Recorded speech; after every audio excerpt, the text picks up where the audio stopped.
listening to Kingston Community Radio on WGHQ Kingston. On your radio at 920 AM and 92.5 FM, and also online at mykcr.org. Hi, I'm Kelsey Grammer. Wounded Warrior Project supports injured veterans by connecting them with fellow warriors, by serving them through mental health and wellness programs, and by empowering them to live on their own terms. No one should face a battle alone. Join us at woundedwarriorproject.org. This is Greg Chorvis, and once again, the WGHQ Happy Christmas Fund is asking you to help the needy this holiday season. For the last 50 years, the WGHQ Happy Christmas Fund has helped less fortunate families have a happier holiday. Look for our collection boxes at the local branches of the Ulster Federal Credit Union, Rondout Savings Bank, the Mid-Hudson Valley Federal Credit Union, Ulster Savings Bank, and at the Kiwanis Ice Arena in Sorges. Thank you very much, and have a happy and Merry Christmas. Long ago, you wouldn't think of galloping on a horse while doing calligraphy, and you wouldn't have attempted to ride your bike while typing a letter. Yet you think you can safely operate a multi-ton vehicle while texting? Behind the wheel is no place to multitask. If you want to BRB, drive now and text later. Lives depend on it. Visit StopTextStopWrecks.org, a message brought to you by the National Highway Traffic Safety Administration, Project Yellow Light, Noise, and the Ad Council. Hi, this is Jared Mans from the Spring Lake Fire Department, and I support Kingston Community Radio, and so should you.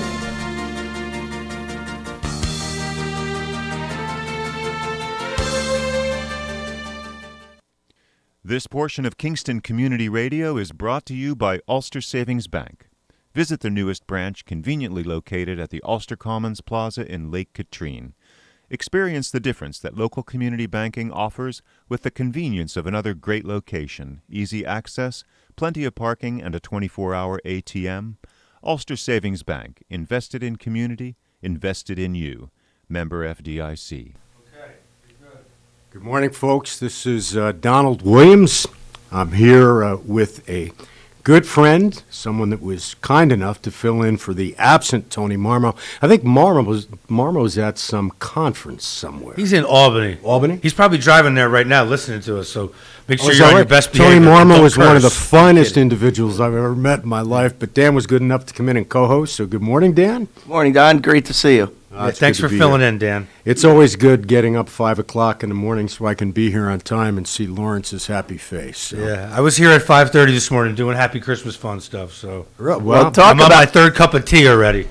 Talk about that for a minute, because that's a wildly successful day. Yeah, it was, and it's still going on, and we're still collecting money.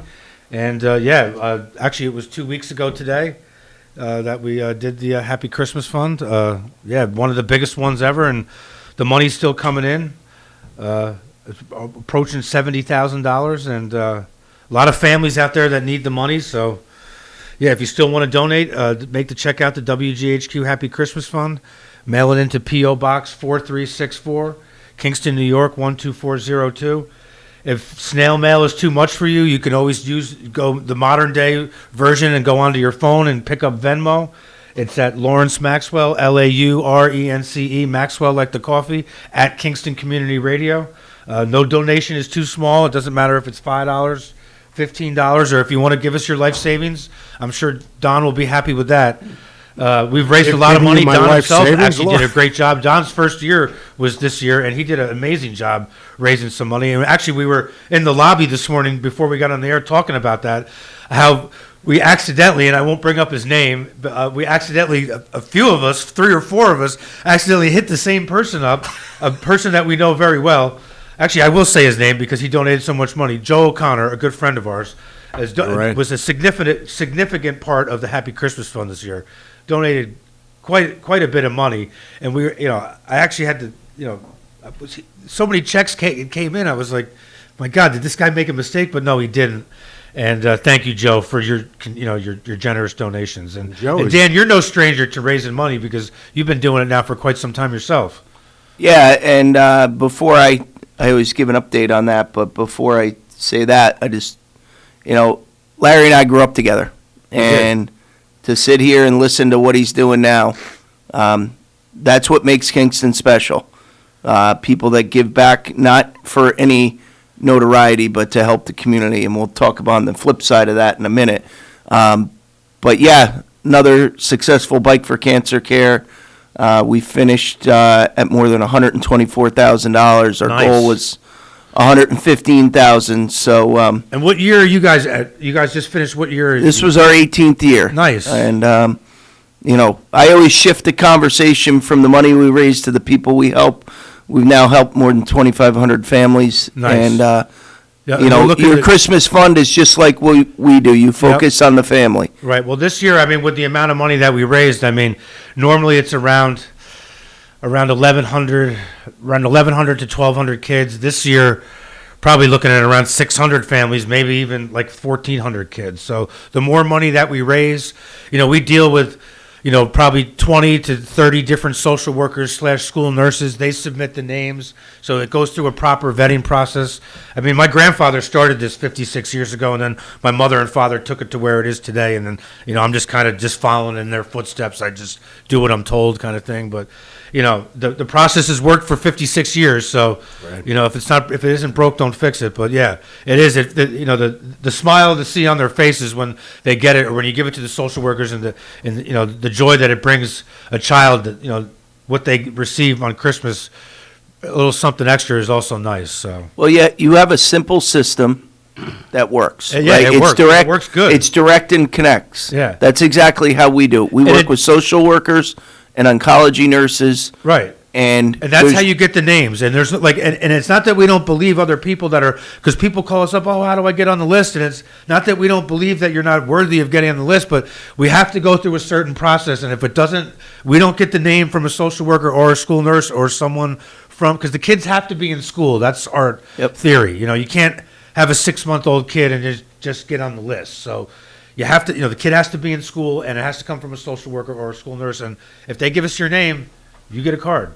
And the thing that's so excellent about both of your charitable fundraising is you've eliminated to a large extent the administrative expenses that exist in so many other charitable corporations. Yeah, And, we actually have none. We don't. Besides buying envelopes and stuff like that to mail to the. Sure. We don't. None of us take a cut. And as you know, everybody has a half-hour, show. Everybody comes in, raises their certain amount of money, and then me and my mother sit here and that's what we've been doing for the last 2 months, stuffing envelopes and getting all this stuff out. But it's fine. We're probably got another 2-3 weeks of doing this, and then we'll start again next September and do it all over again. So. Well, it's Don, you make a great point. You got to be willing to put the sweat equity in. Yeah, you got to do it. And I think that's why we were talking before we came on the air that. How many businesses support us, support you. They understand that, year. And they look at that. Every single year, though, it's like... Right, but they also know that we're not, 40 cents of every dollar is not going to... They know that their money is going to the right place. Absolutely, and as we were all talking before he came on, people are overly generous when they understand that you're using that money efficiently. It's not always easy, right? You're stuffing envelopes, we're doing, ours is a year-round project. Right. No, we actually, it's funny with your thing, the Lions Club, which I'm on the Lions Club Foundation board. We donate a bike. I'm sure you deal with Kevin Gilfeather. We donate a bike to you guys every year. Absolutely. Yeah. So we're on that, and we've been doing that for many, many years. Oh, I guess he's not on the road on the way to Albany. He can't stay away. Certainly hope he wasn't listening on the way. I wasn't. Perfect. So we just had a walk-in guest who used to be a co-host, used to be the Hey, we got a host, 7 o'clock guest every morning. Tony, introduce yourself. How soon people are forgotten, right? I guess. Tony who? Are you going to an event or a date? Because I can smell it. He's alone. Looks like he's headed to a strip club. Dressed to the nines. And I'm going to a nursing home conference. This is what nursing home said to people... me to maintain your license. This is what you wear to a nursing home conference. To get in, do you have to dress accordingly? You have to smell accordingly. Yes.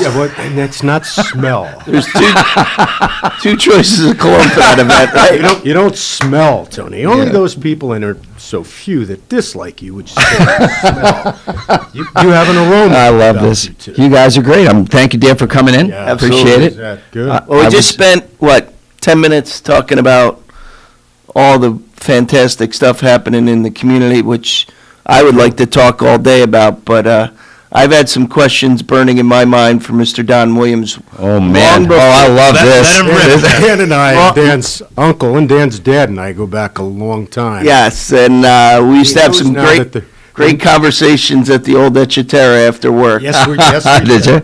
Sometimes those conversations were not exactly understandable. I thought last night kind of what we were going to talk about today, and one of the conversations you and I had was whether you were going to run again. Yeah. All right. Well, and actually, that was more than one conversation. Just for the record, is this the Dan and Don show or the Don and Dan show? No, it's definitely Dan and Don. Remember, I'm always, it doesn't matter who it is, I'm always the co-host, the junior host. I like it like that. I'm going to listen to you folks on the way up to Albany. I was telling Lawrence yesterday, the signal, the FM signal, you can get up to Catskill, about pretty much in 92.5. Yeah. You can listen to, and 920 goes up to like mile marker 130, almost, I think, 21A.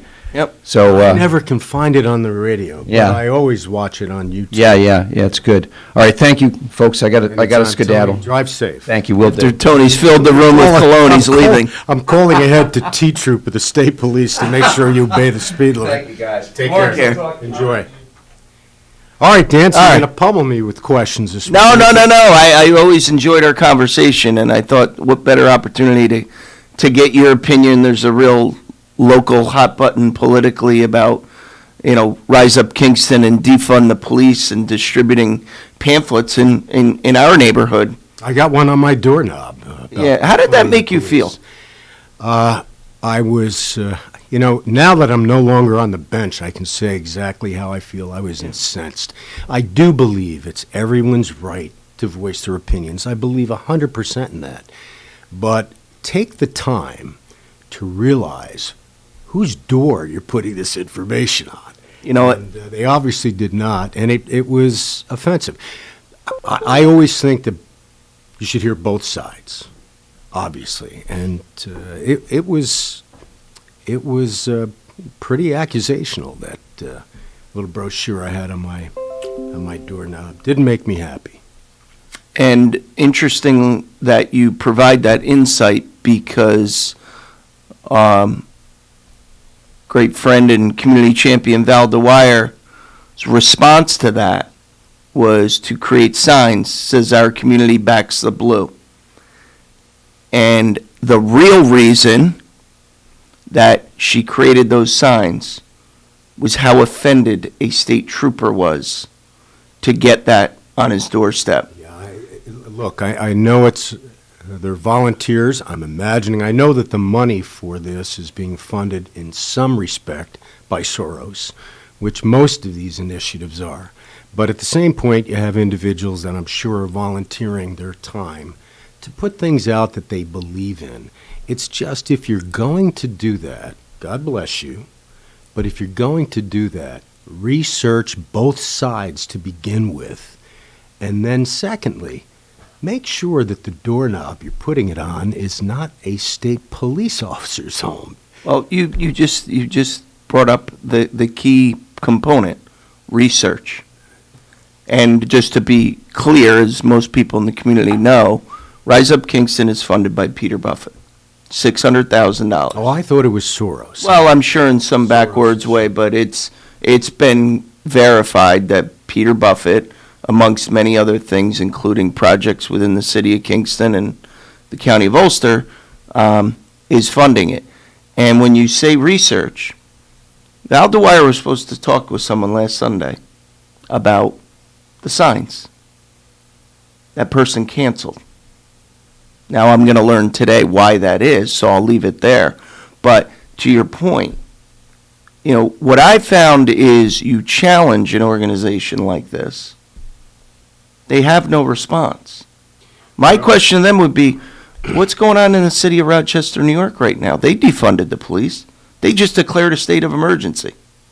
Every city, especially the larger cities that have been impacted by the defund the police, whether the programs have been completely defunded or their budgets have been dramatically decreased, every city that has occurred, the crime rate especially the violent crime rate, has grown exponentially. So I do agree, Dan, as in any system, that there is always room for improvement. Absolutely.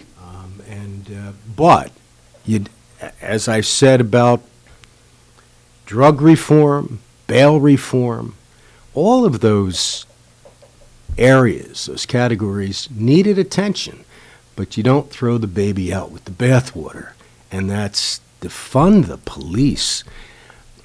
And I will not mention names, but one of the first shows I was on here, someone mentioned to me about a pilot program in the city of Kingston that one of the local council people was asking for money to examine how we can initiate this gun program. I said, that's interesting. It's always good to see other programs. And they said it was being modeled after what existed already in another city. And I asked, what is the city that this is being modeled after? You know what the answer was? Chicago. Chicago, which has one of, if not the highest, violent gun problems in the nation. And it continues and worsens after many of these initiatives that are not well thought out before they're done. I mean... Well, I served on the Reimagine Police Task Force last year for the city, a time I will not get back in my life. But my role, we each had a specific topic to address, and mine was police accountability. I interviewed Mike Bonce, who was at that time number 2 at the City of Kingston Police Department, 4 times. And full disclosure, Mike and I grew up together. And I said to Mike in our first meeting, I'm going to ask you tough questions. And if you need to not answer it, or you're not able because of, I respect that there's a union contract in place. And if I'm out of bounds, you tell me that. But if I am out of bounds, I'm going to share the question and I'm going to say that you are not able to answer that. Are you okay with that? Absolutely, Dan. Complete open book. That's great. One of the things, there are issues, and one of the things that was most troubling to me at the very outset, being an assistant district attorney for close to 20 years, DA for 10, judge for 10, was the blue wall of silence. And that's troubling. And I certainly understand the position that the officers are in when they see something improper to come forward and explain it. They are ostracized by so many other members of their department. And that's hard, and that's got to be chipped away at, and I think it is. So for every very aggressive initiative that is so wrong for not showing both sides, there is some good that comes out of it because it makes all of us take a step back and address it. But again, take the time to research both sides before you try to hold yourself out to be an expert, and take the time to research the areas that you are petitioning. Most certainly don't put it on a cop's front door. Yeah, or a former judge. And, your reputation was always, you were tough, but you were fair. I tried to be. You, as a citizen who watched what you did for 10 years, I can say that unequivocally. I'm sure there's some lawyers that would say differently, probably because it didn't work out in their favor, because they weren't prepared and they didn't do their research. Compare your approach to the bench to what's going on today, as Don's wincing his face. Yeah. And I don't have the ethical restraints that I used to have, right, Dan, but at the same time, I'm going to try to maintain the professionalism, the dignity of the bench. Suffice it to say, I have a real concern with court being run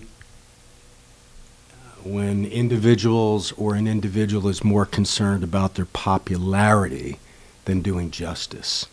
And Justice isn't easy. no, it's not. And you have to be able to make decisions that are unpopular. And it takes strength to be tough. It takes courage to be fair. And that fair part is a battle every day. And you can't be concerned. I'm human. And, there are many lawyers that were not fond of me because after the first warning, and if they were experienced prosecutors or defense attorneys, after the first warning, if they came back to court unprepared, that was intolerable. And they would know. We've heard. They would know. And I first would address it with them privately in chambers. If it happened again, then they would be dressed down in court. And you develop many individuals that don't like that, understandably. Look, Frank Vogt used to judge Francis Vogt, and I appeared in front of him right out of law school for 14 years. He happened to like me. I always thought of him as my stepdad.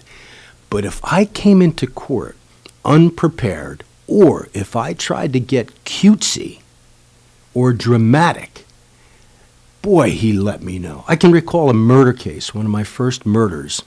I gave an opening statement, and I was genuinely emotionally impacted. It was a young girl that was brutally abducted, raped, and then murdered. And while giving the opening, it was very dramatic, too dramatic. Mm-hmm. And it impacted me, and I started tearing up a little bit. Right in the beginning of the opening, he stopped the proceeding, said, "We're taking a break," and boy, did I get a tongue lashing. You're a prosecutor, suck it up, make your points, you can argue, I know you feel about this, but you've got to do it professionally. And I learned. And that was from a person who truly liked me and respected me and spent time with me after the fact trying to help to make me a better lawyer. He was mentoring you. He was mentoring me, but he also, more importantly, was ensuring that a jury, to the best of his ability, was going to make their decision based on facts and evidence and not on theater.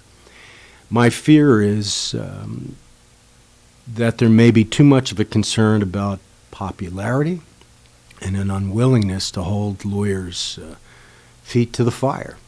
Now, our first guest, after we get to talk, Dan, is MariAnn Connolly, local attorney. MariAnn was an assistant public defender that appeared in front of me regularly. MariAnn is very bright, not shy. She's willing to voice her opinion and very progressive. Yet, and MariAnn... Uh-oh. No, MariAnn will say how she feels. And she means it, and she means well, and makes very good points. Ask MariAnn. I will. That is a wonderful segue, because I had a conversation last week uptown with Sarah Rakoff, who's going to become the new family court judge. She's going to make a great judge. Exactly, and I'm going to tell you, you obviously know, but anyone listening know why she's going to be a great family court judge. Her and I had a one-on-one conversation for the better part of 20 minutes. Sarah knows I don't think like she does politically, right, and I know Sarah doesn't think like I do. And we talked about the tough issues. We talked about how this exact type of conversation is what needs to happen in order for this community to get back on track. I left that conversation. I've known Sarah a long time. I have a ton of respect for her. I have so much more respect today than I did a week ago. Sarah's going to take this position extremely seriously. She understands her responsibilities, and she understands that the power you have as a judge, whether it's in family court, she will be, or even more devastating in county court, where you're handling the most serious felonies, that power can be corrupted. It can be. And she also understands the impact she can have, right? our schools are struggling immensely, and it breaks my heart because so many of these kids have been isolated for so long. They no longer know how to behave, and there's just problems left and right.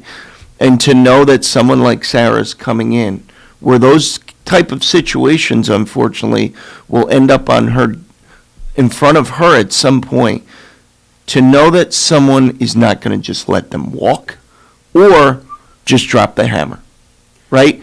That, to me, for once, and we joke because she ran unopposed. Yes. And she was jokingly, we're at the Ulster Chamber Business Awards a couple days before the election, and she said, geez, I hope I get elected. I said, well, I'm going to cross the line and pull the lever for you. And she said, well, my dad's going to do it first. So she had a shot. Yeah, she had a shot. But it's funny, but Sarah, when I first took the bench, and I was an aggressive district attorney, and an more aggressive chief assistant, but when I first took the bench, I know Sarah was one of the people that was expressing to others in the legal community her concerns, that I would be pro-prosecution, I wouldn't be fair, I'd only be tough, et cetera, et cetera. And all of that gets back to the individual. Yet, at the end, when Sarah did appear in front of me, Sarah was treated no different than any other lawyer. And when Sarah came to court, and it wasn't often that she came up on a felony, but when she came to court, she was prepared. And that is what I not only expected, but demanded of all lawyers. It turns out that when I heard Sarah was running for judge, and at the time Sarah was clerking for Judge McGinty, but she was still not known politically. And I had some contacts, I'm a Republican, but I had some contacts that were part of the leadership, the old leadership in the Democratic Party. And I remember we were at Kennard one night, and I introduced Sarah to this very prominent Democratic leader and told him, I was no longer on the bench, I told him that this is a person that's going to make a great judge. And I think Sarah was a little surprised by that, but it ended up that Sarah and I now are close. And I just think she's going to make a good judge. She will not allow politics to interfere with her decisions, and she will not try to run the court to be nice to lawyers. And you have to be nice to the lawyers that came in, especially handling murders and rapes. Dan, I have so much respect for them. Remember, I was there for 30 years. It is such a difficult job, so overwhelming, so stressful. Those lawyers I hold in the highest of not just my profession, but any profession. But the ones that did not take it that seriously and were not willing to make those sacrifices, there's too much at stake in that court. There's too much at stake for defendants, there's too much at stake for victims and for the community, that you cannot worry about how popular you are. So that, in essence, those are my feelings, Dan. Well, I think you just really provided a synopsis of where we were to where we are. And, to anyone out there listening, yes, Don Williams held people accountable. He expected excellence on both sides. There's nothing wrong with that. There's nothing that, is unfair about that. That is, you had a tremendous amount of responsibility. Every single day of everything that came before you, you had to be on your game. But you know something, Dan, and I think I said it when I made that final difficult decision not to run again. I think I said in my comment in a very brief note that having experienced all that, every day I woke up and I would awaken early and get into chambers early. I never stopped appreciating how lucky I was to be in a position where I could use to the fullest extent what I believe to be my gift, and my gift from God. I know I probably shouldn't say that because that will make me unpopular with many people, but I used to tell my wife passed, as you know, from leukemia back in 2016, and my kids that what I do is a gift. And they really respected that, but they referred to it not as a gift, but as a curse. So. Well, what I would say to your kids is you were a gift and continue to be to the greater Kingston community and Ulster County, because I watched many a very difficult case, and I remember a murder case that was, fairly prolific at the time and dragged out, if I remember correctly.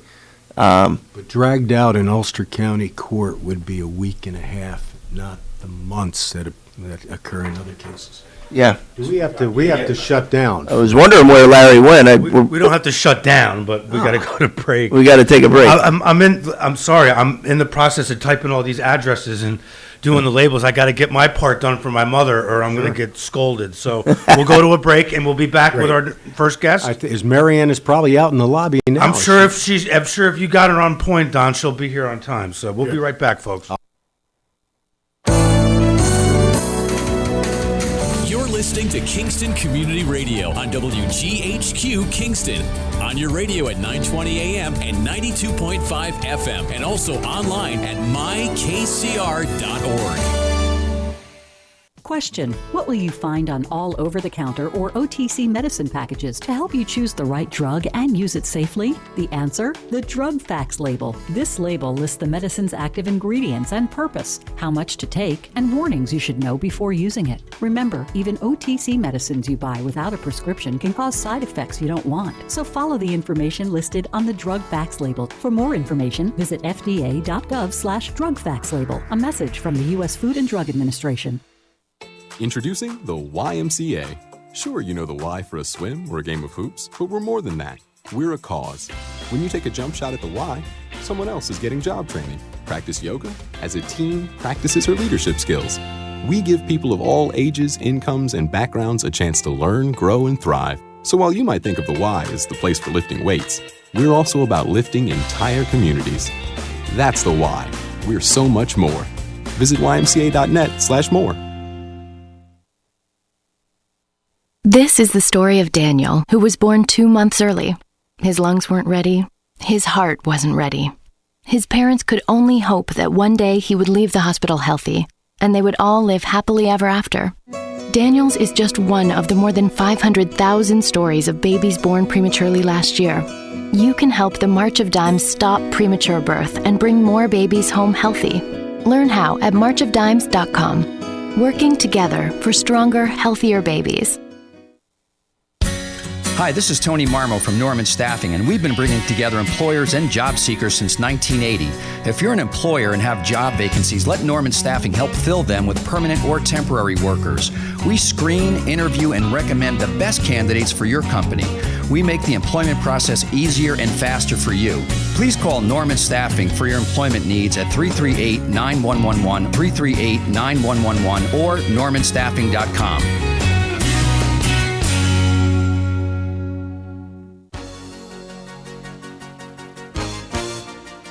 Hi, I'm Ruth Quick from Town of Ulster. I support Kingston Community Radio, and you should too.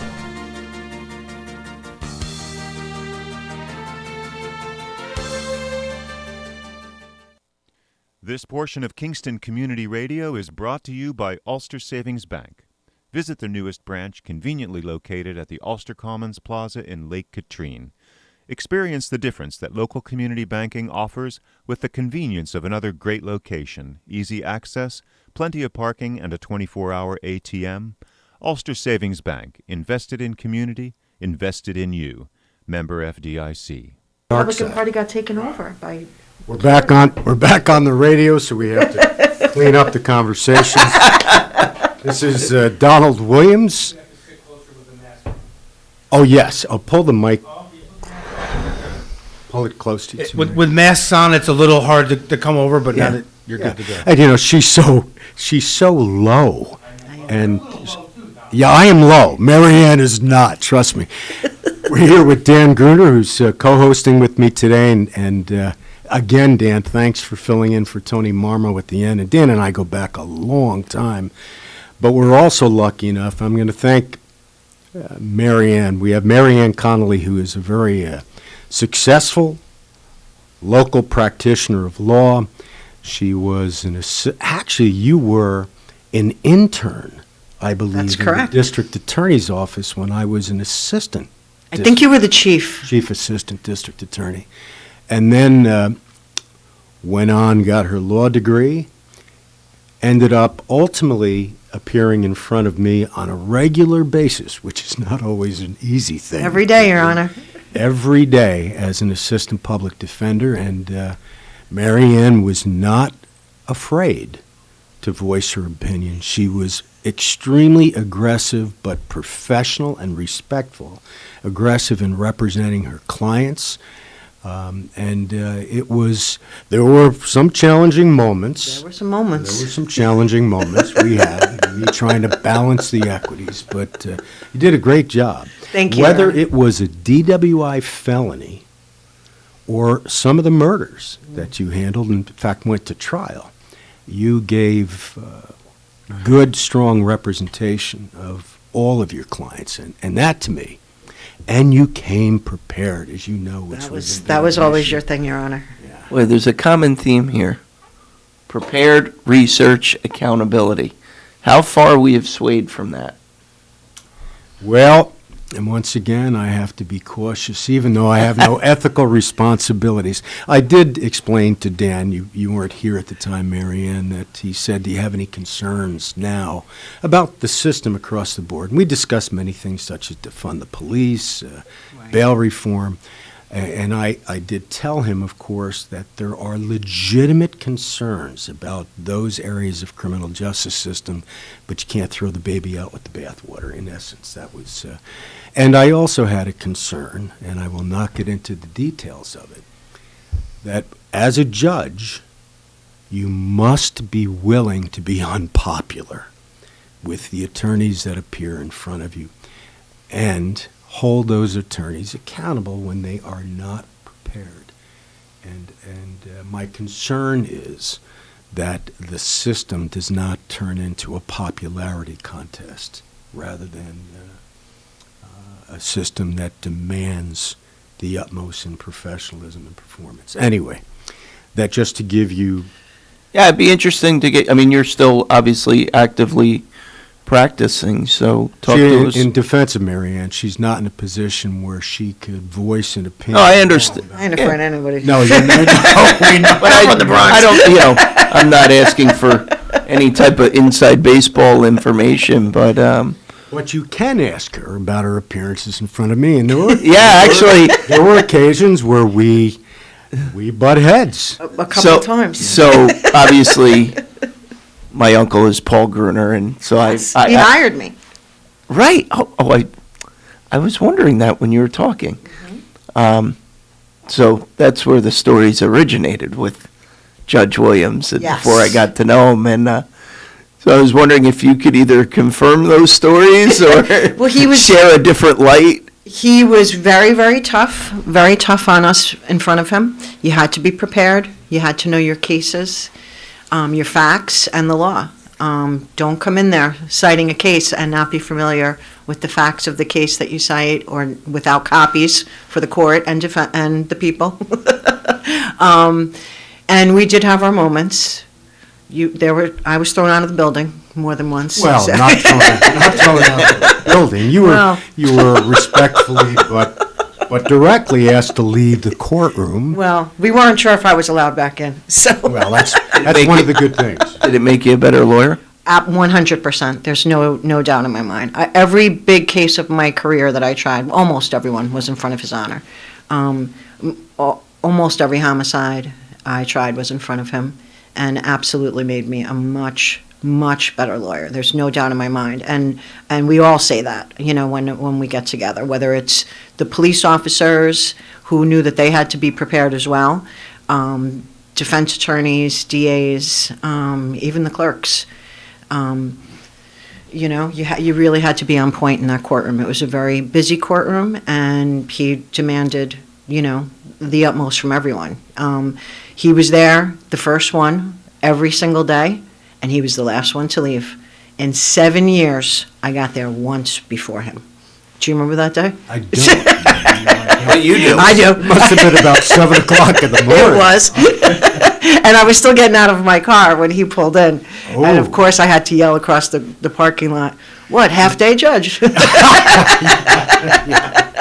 I was probably at the doctor's, by the way. Yes. Just don't feel embarrassed at all, MariAnn. She is not one to pull punches. But. No, you mentioned that before she came on. That's very clear. But Yeah, we had a good time in that courtroom. I mean, it was very serious matters, but I think that we managed to. But MariAnn, the two things I think I was most proud of, people I think feared because I was a prosecutor in essence my entire career, that I would be very pro-prosecution and give them breaks all the time. I held the prosecutor's feet to the fire. You certainly did. More so than I did defense attorneys. And there's a reason. Defense attorneys are there within the boundaries of ethics to do everything they can for the best interests of their client. Prosecutors should be there to do justice, not to obtain notches on their gun belt. It shouldn't be just about getting convictions. It's to do justice. And if a prosecutor came in, much like the prosecutor has done occasionally in this Rittenhouse case, and violated a constitutional right of a defendant, that would not bode well for the prosecutor. And I would typically try not to do that in front of the jury. But you just can't do that. So I think I held the prosecutors. And maybe that's not fair, but I held the prosecutors more responsible for their conduct than defense attorneys. They have an obligation to the truth and to seek truth in every case. And as an officer of the court, nobody can misstate, frankly, the truth. But again, within the confines of ethics, you're an advocate, and there's a way to present, pretty much any kind of facts that hopefully, as an advocate, you can present in such a way that limits the damage, if not is more favorable to your client.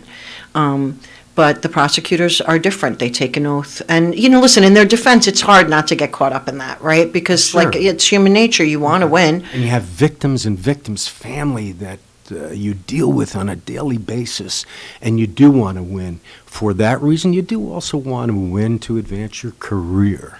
And if I could tell that it was something because of the situation they were there because of victims, or victims' families, but if I saw that they just came in because they weren't taking it seriously enough and were unprepared or tried to manipulate the truth or act up, then that would not be tolerated. So, but I think I was tougher on the prosecutors than I was on defense attorneys. Yeah, I think, in fact, you and I actually butted heads about that issue, too. Probably, yeah. See, one of the good things about being a judge and you're not concerned about your popularity, thank God, is you have to develop a thick skin. So, sure. All of those times, and I know we butted heads, occasionally. Okay, with sentencing, that was our big thing. Sentencing was, and my sentences the trials were overwhelmingly fair. The trials. Judge, you were brutal on sentencing. You were. Sentencing was tough. If you committed a violent crime. You were convicted in front of, you gave a very fair trial. I'll give you that. Well, there were occasions, and I think you've seen that also, MariAnn, where especially on the drug cases, where individuals, if you were a drug dealer and repeatedly sold drugs, serious drugs, not marijuana, serious drugs, and you demonstrated no legitimate remorse, you were going to get slammed by me. You're going to get taken off the streets. But individuals that were addicted to drugs and just couldn't overcome that addiction, and when they appeared for me, and as you know, all of you attorneys told your clients, don't make a statement. You have a right to make a statement at sentence. Don't do it because he's going to grill you. There were occasions that people still made statements, and I was persuaded that they had genuine remorse and were unable to overcome the throes of their addiction. And I would reduce their sentences significantly. The sentence, and that happened on numerous occasions. Of course, that never makes the Daily Freeman. But yes, my sentences were tough, and I'm sure many people, other than victims, families, and the community, many people probably thought they were too tough. So, but a message was sent. It goes back to what we talked about at the beginning of the show. And you had said, I really wish people would do their research. And MariAnn did. Yeah, but it you know, you look at all the noise that's going on these days, and you talked almost immediately about how prepared you had to be, how you had to have your facts in line, you had to have your documentation. Accountability is not something that is, we all should want to be held accountable. It's hard though, Dan. Remember, I appeared for 14 years in front of Frank Vogt. No one wants to be criticized. No one. And to be dressed down in open court in front of the people that you work with as professionals, it can, no matter how thick your skin may be. I used to go back home, and Judge Vogt was tough. He was tough. You may think I'm tough. Judge Vogt was tough, fair, but very tough. And there were nights I would go home, literally not frequently in tears, but I would go home and the names in vain that I would take Judge Vogt, and I had so much respect and love for him. But boy, would I curse him out. But it goes back to the first question I asked you. Did it make you a better lawyer? Oh, absolutely. Yeah, absolutely. And you didn't even blink. And it's ironic that we were out to dinner last night and Judge Vogt's name came up because Uncle Paul and Uncle Gene were there, and you're talking about, think of the impact he had on your career that now moved to your career, and however many other people, attorneys, that you made better attorneys because you took what you learned from a man, 40 years ago? And I've heard stories about the guy. Yeah. I mean, he lived not far from me growing up, but he was an absolutely incredible man, great judge, horrible golfer, and it was known to occasionally throw his putter and yell certain obscenities on a public golf course. But he, good man, good judge. The first trial I ever saw was Judge Vogt when I was an intern. It was a rape case. You were in the DA's office. You weren't the DA who tried it. And I remember it very vividly. And we were also doing sentencing on the individuals who threw the rock over the Jeffrey Damiano. That was yes. my case. Okay. The rock. Jeffrey Damiano, Eric Birdsall, yes. 52-pound boulder. Yeah. That was the summer that I did my internship. I was a teenager. To be interning.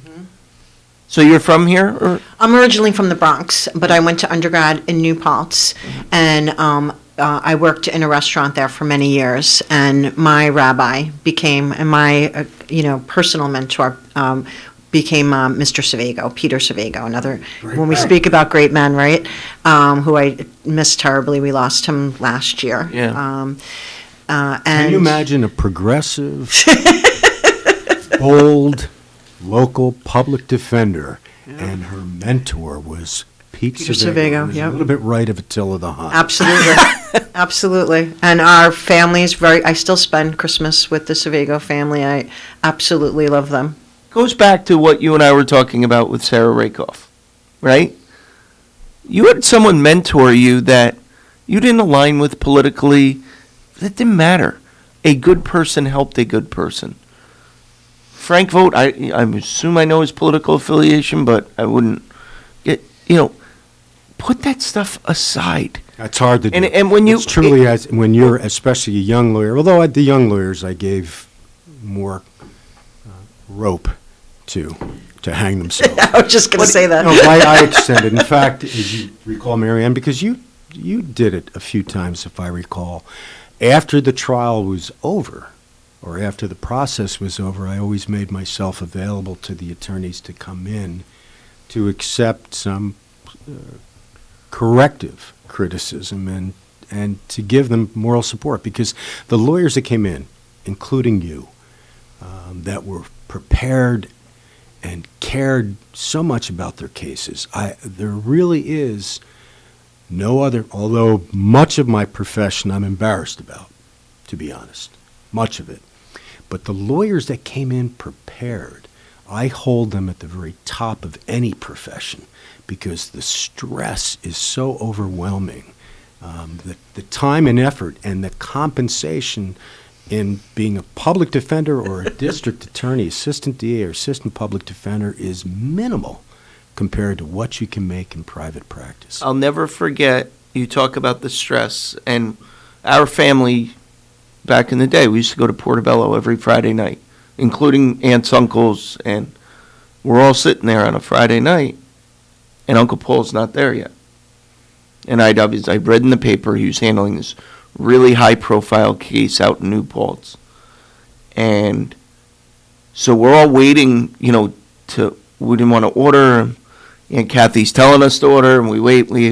So finally, 6:30, he shows up. And he looked like he hadn't slept in weeks.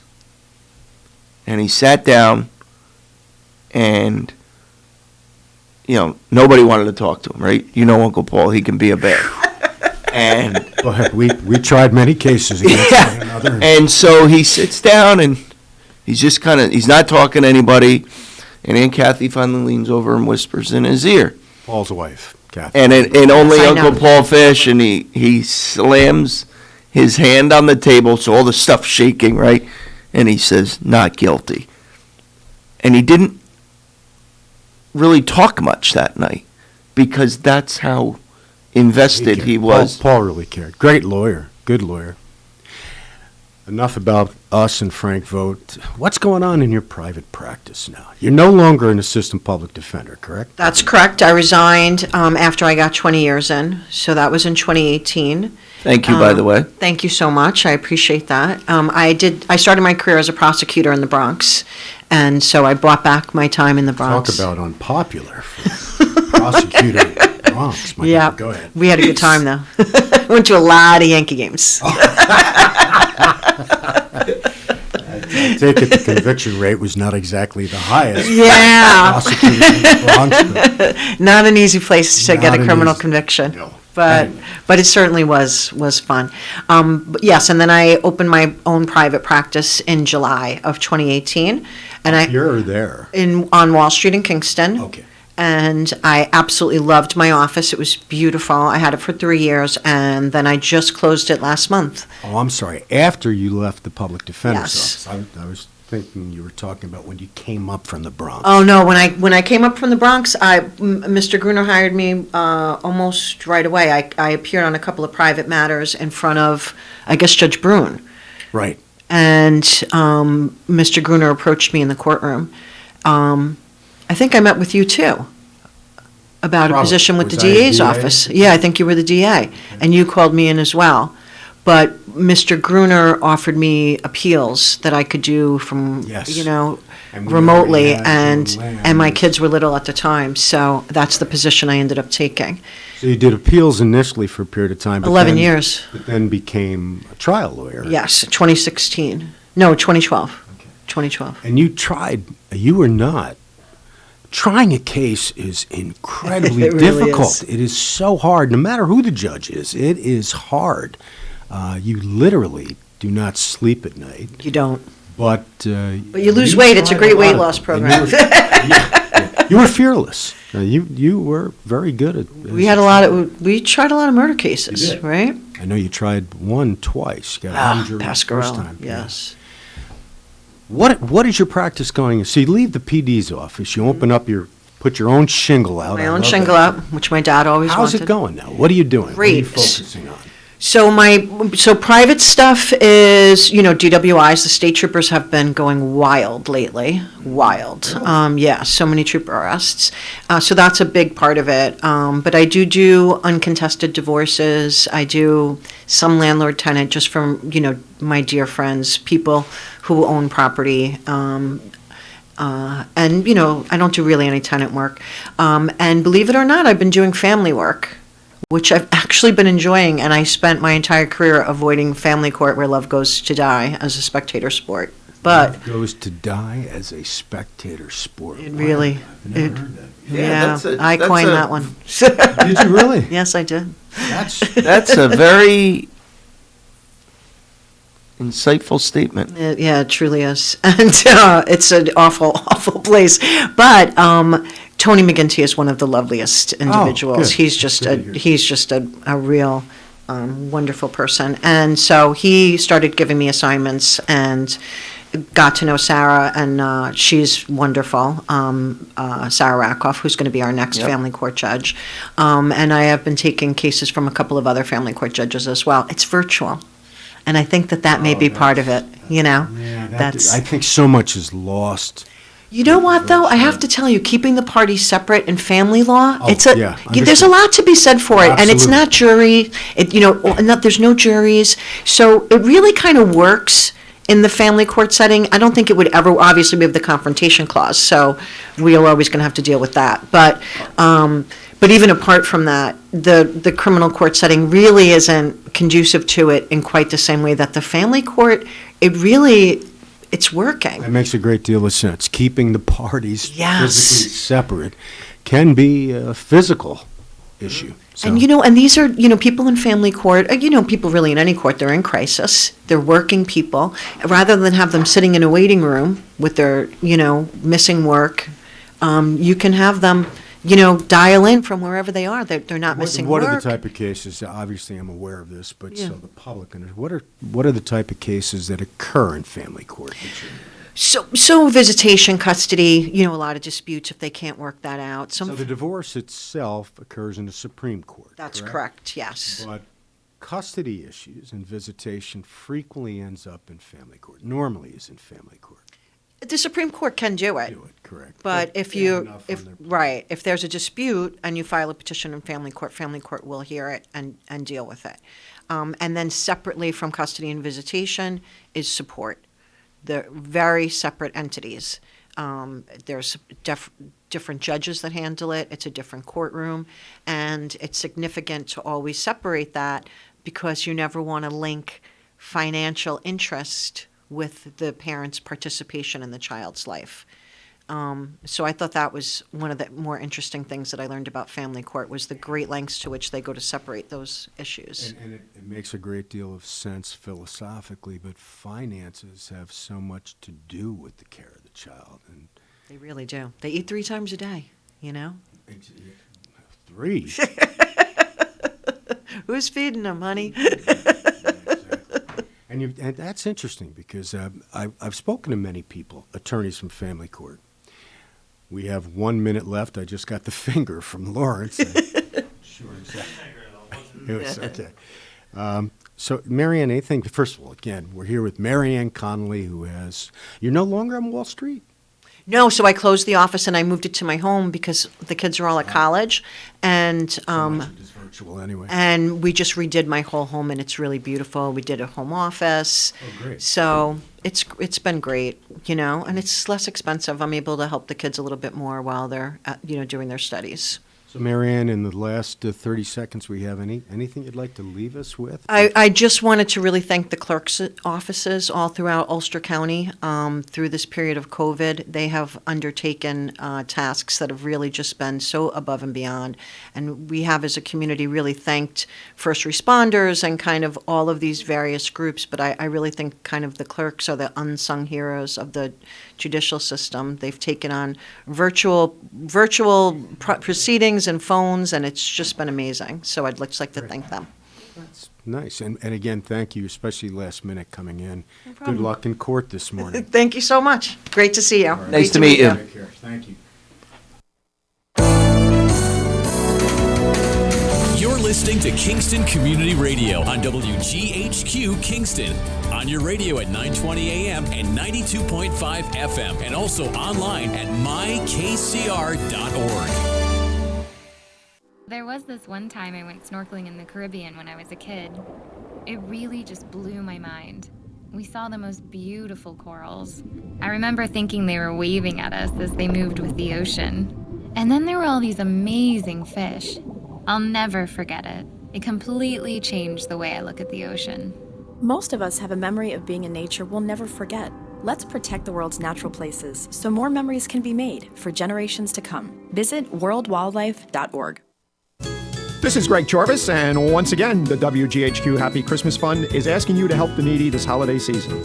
For the last 50 years, the WGHQ Happy Christmas Fund has helped less fortunate families have a happier holiday. Look for our collection boxes at the local branches of the Ulster Federal Credit Union, Rondout Savings Bank, the Mid-Hudson Valley Federal Credit Union, Ulster Savings Bank, and at the Kiwanis Ice Arena in Sorgenes. Thank you very much, and have a happy and Merry Christmas.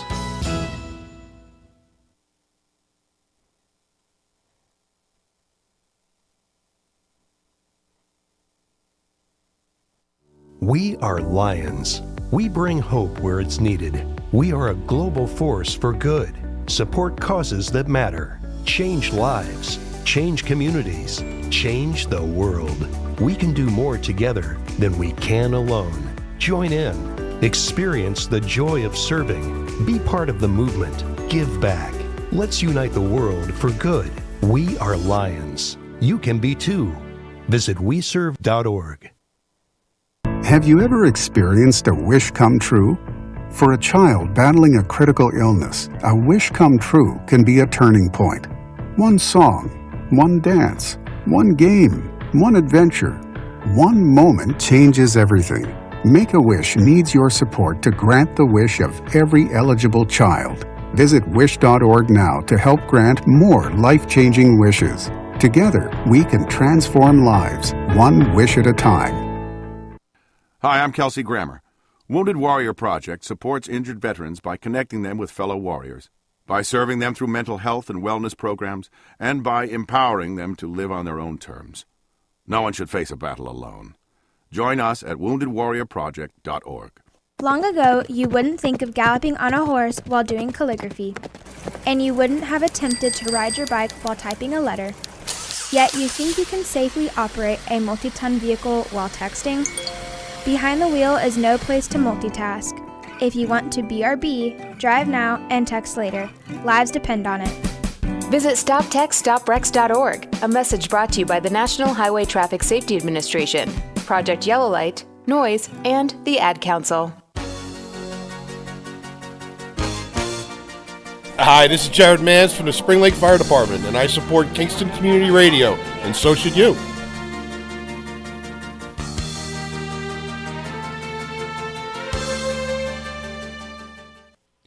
This portion of Kingston Community Radio is brought to you by Ulster Savings Bank. Visit their newest branch, conveniently located at the Ulster Commons Plaza in Lake Katrine. Experience the difference that local community banking offers with the convenience of another great location, easy access, plenty of parking, and a 24-hour ATM. Ulster Savings Bank, invested in community, invested in you. Member FDIC. Okay, we're back. You want to do birthdays before we get to Steve Kelley? Absolutely. Thank you, Lawrence. Take it away. Daniel. All right, you're up first. Oh, I'm up first. Yes. Yeah, this is the one that I can't read, but that's all right. There's a lot of those. We have November 18th, which is today. Happy birthday to, I think it's Jody McCasland. Yes. From her, I think, husband, Olivia, family, and friends. Enjoy your day. And the winner of the... Well, you have to read the next... Oh, yes. Please wish a happy birthday to Charlene Hammersley from your friends at the Lunch A Bunchers.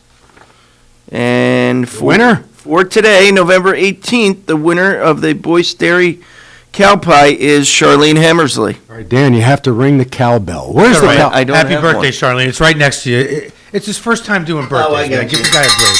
Good job, Dan. I'm glad Dan's doing it because I would not. Yeah, I know. Shamrock Yeah, Run. I don't know if does Tony ring the bell? He does. does some kind of Rings weird. it incessantly. He does some kind of weird whistling over the. I know. We're Some so people glad do a Tony's some not people here do a for cow that noise. reason. Yeah. I just. He also does the Thunder Happy birthday. Thursday. Yes, he All right. does. We Happy got- birthday, we have young lady. Steve And Kelley that on the cow line. Good pie morning, is Steve. good. Yes, it is. Good. All right, Dan. We have online now on the telephone Steve Kelley, who's the CEO from the Ellenville Regional Hospital. He's a regular guest on Thursdays. I don't know. Tony booked him. Are you there, Steve? Yes, I'm here. Good morning, Steve. Let's try to turn that volume Yeah, just up give us so 1 we minute, can hear Steve. We're gonna have Larry adjust the mic. If you could just introduce yourself. Hi, I'm Steve Kelley. I'm the CEO down in Ellenville Regional Hospital. And Donald Williams is here. We've spoken several times before, Steve. It's always really informative. And also Dan Gruner is taking Tony's spot to co-host today. So good morning. Well, good morning. Good morning, Dan. Good morning, Steve. How are things going for you guys? Well, so far I think I'm doing all right. This isn't my first appearance, and it was kind of a walk down memory lane. Don and I have known each other a long time and haven't seen each other in a while, so I was quite always happy. value his opinion on different things. Always quite happy, Steve, to hear when Tony was not going to be here that Dan was going to be co-hosting because he's a very knowledgeable, good friend, and somebody that really has his finger on the pulse of the community. However, he's a Kingstonian as I am, so we're not as intimately familiar with what is going on in the Ellenville community. And I know you always seem to have a great idea of what's happening. What's happening with the hospital and what's happening with the community you can tell us about this morning. All right. Well, the hospital is doing pretty well. We're having what I think will maybe our best year ever. By pretty much every metric, it's just amazing to me. Whether that's quality, outcomes, business volumes, financial performance, it's a very good year. We're doing extremely well this year. That is absolutely great news. Construction, we're coming out of COVID, so that we had a real bounce. Last year was. I would not want to see 2020 again. It was a very, very difficult year. But as in the first half of 2021 was, pretty tough too. But we definitely are seeing a bounce. The community is doing very well. We have a lot of new people that have moved into the community from, largely the metro area who have been buying up a lot of the older buildings and starting businesses. It's truly an exciting time down in the southern end of the county. And the Ellenville community is absolutely gorgeous. I mean, it's every time I used to have to go there as DA, it's right at the base of the mountains. It's so beautiful. Even the Eastern Correctional Facility, the location is just beautiful. Yeah. Eastern looks like a castle with a mountain coming right up behind it. It's much more attractive on the outside than the inside, I can tell you, Steve. Fortunately, I've never seen the inside. Unfortunately, I have. Well, I got a tour of the inside, and I was really glad to get back to the outside. It is. It goes from looking like a castle on the outside to looking like a prison on the inside. And it's strange because the Eastern Correctional Facility is one of the more progressive correctional facilities in the state. The programs they have are cutting edge in act, but once you go inside of that facility, even from a hardened prosecutor and judge, it is intimidating as soon as those metal doors behind you close. It's a frightening place. However, not the hospital. We're not that way, though. No, definitely not. We're not that way. Everything's bright and new and really doing well. We've built the new emergency department this year. That's 2.5 times the size of the old one. So we've got lots of space. Our community's discovered it. Business volumes have gone up quite a lot just since we opened it at the end of June. We're definitely poised for a very, very strong finish through the end of the year here. So I really think this is going to be, we're just doing really, really well. It's also really satisfying to see the kind of operational performance that we have. You know, our average length of stay, which is door-to-door time for our ER, is about a little over 100 minutes. So where can you go get health care on demand 24 hours a day, 365 days a year, and be able to get in and out of an emergency department in about an hour and 40 minutes on average? How do you do that, Steve? How do you do it? That came out of a kind of a quality project. I come out of industry. I'm an ex-IBM person. I work for Controlled Data. I was an entrepreneur in IT. That was my first career. And then I was a research scientist at Rensselaer Polytechnic Institute, and then later at Albany Medical Center. And some of the things that we did in those careers were things called interval analysis, where we were measuring intervals. So if you can imagine an emergency department visit, it's made up of lots of intervals. The patient arrives at the hospital. We ask them to have a seat in the waiting room, and we have them wait for a while, and then we have them come in for triage. Triage is from the battlefield concept, and it's from the French word trier, which means to sort. And we treat people in the order of severity, not in the order of arrival. So if someone's very ill, having a heart attack or some really serious condition, they get seen immediately. And if somebody comes in and, they twisted their ankle and it kind of is sore, but it doesn't hurt that much anymore, but they want to get it checked out, they may have to wait longer. And so then when we're done with this, a very short, brief intervention, a couple of minutes, then we would, in the old days, they would go back to the waiting room to wait some more, and then we would call them up for registration, and then they would wait, and finally a bed would become available, and they would be put into a bed, and they would wait for the nursing assessment, and then they would wait for the provider, and then the provider would probably order some tests to figure out what was wrong with the patient, and then they would wait for those results and get all this waiting. It takes hours and hours and hours. Most of the time is waiting. And I didn't get that waiting, Gene. I didn't get that. Yeah. I can't stand waiting. If I wanted something yesterday, I would have it today, and if I wanted it tomorrow, I'm not really worried about it now. And that's the way most people are. I'm not really that unique.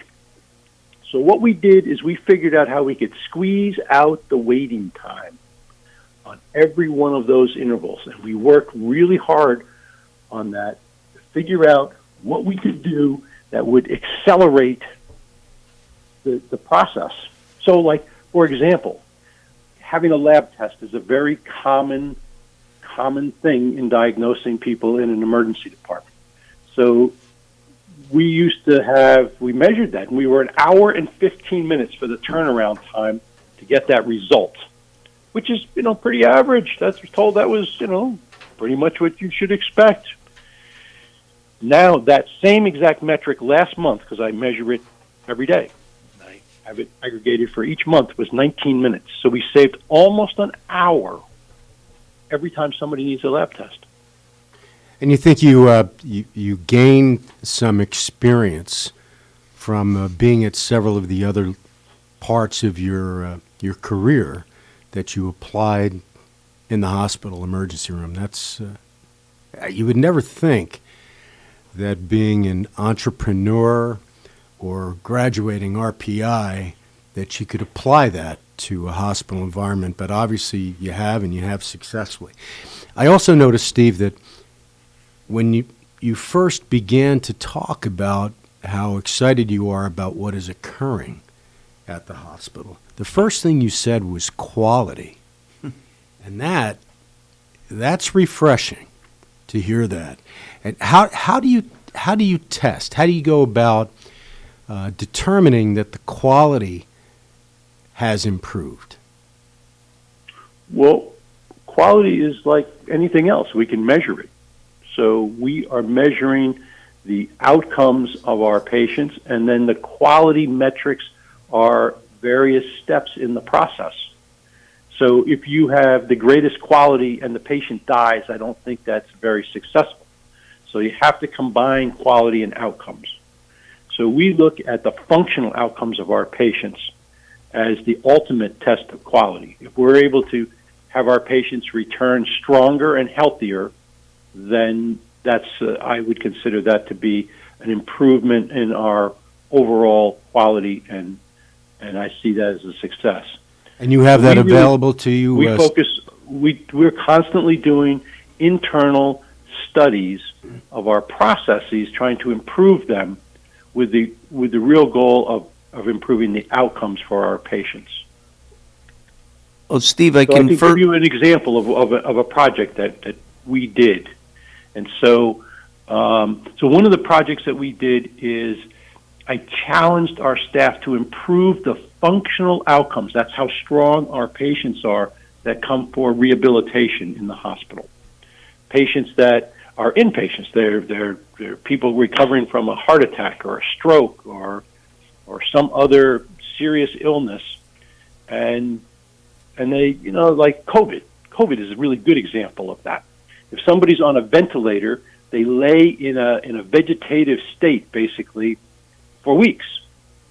And when they're finally able to wake them up, and because their infection has subsided through antibiotics and other treatments, they're completely debilitated. They can't walk, they can't sit up, they can't feed themselves, they can't lift their arms, they can barely do anything.